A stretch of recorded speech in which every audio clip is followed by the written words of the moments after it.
भगवंता, अरे का शांत बसलाय? एखादं मोठं कॉन्ट्रॅक्ट मिळालंय, पैशाची अडचण आहे आणि ती कशी सोडवायची हा प्रश्न पडलाय म्हणून शांत बसलायस का?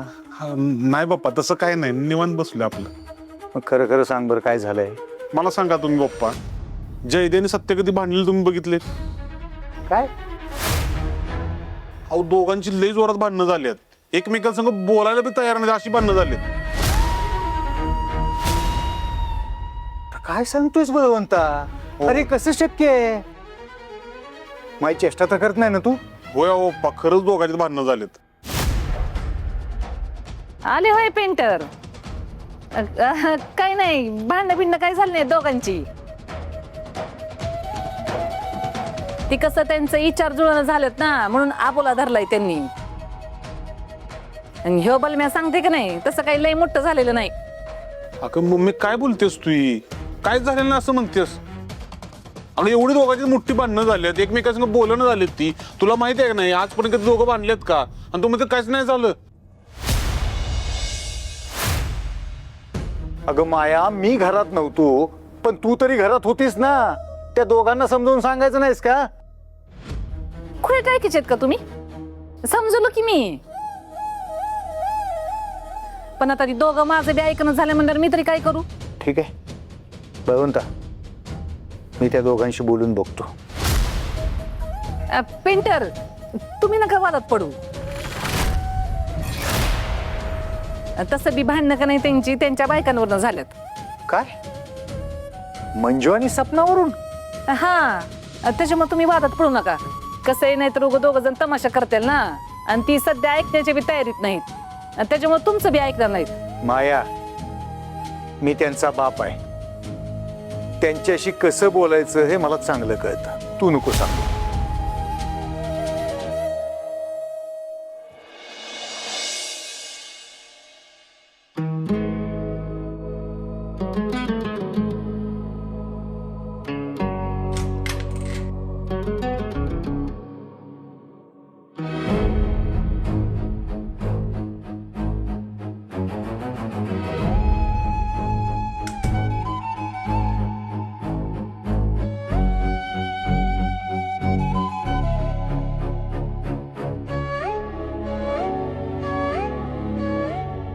वाघमारेंच्या औषधांची वेळ झाली.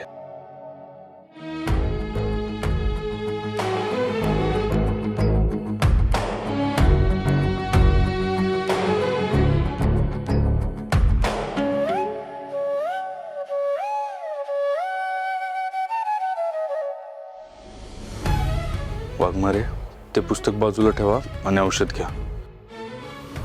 औषध घ्यायची वेळ झाली.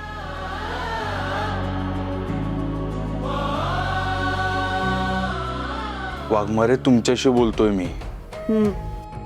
ऐकते. मग बाजूला ठेवा ते पुस्तक आणि औषध घ्या. लवकर बरं व्हायचं नाही का तुम्हाला?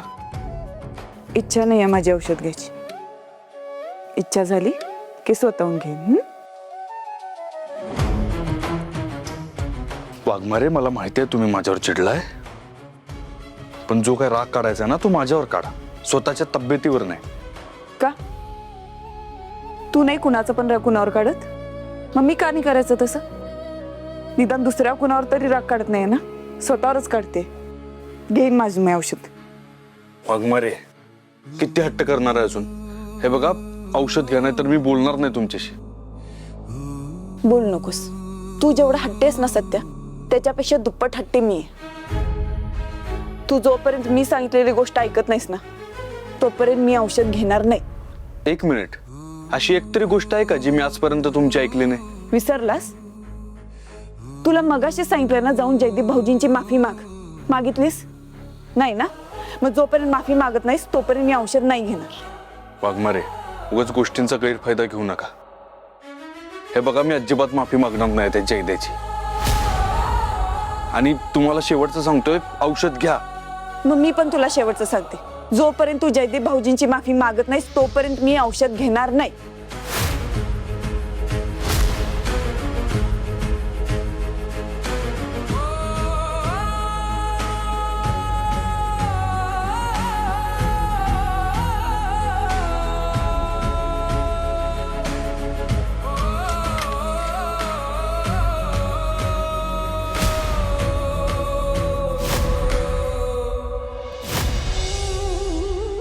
जयदीप, मी जे बोललो त्याच्यावर काही विचार केलास का तू? पप्पा, आपण नंतर बोलत का? मला जरा महत्वाचं काम आहे, मी येतो. अरे जयद्या, मी काय बोलतोय कळतंय का तुला? उगं टाळाटाळ करू नकोस ना.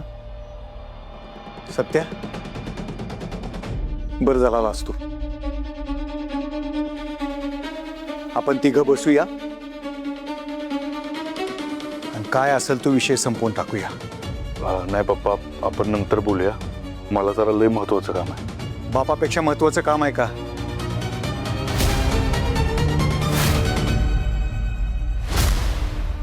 बोला, काय झालंय?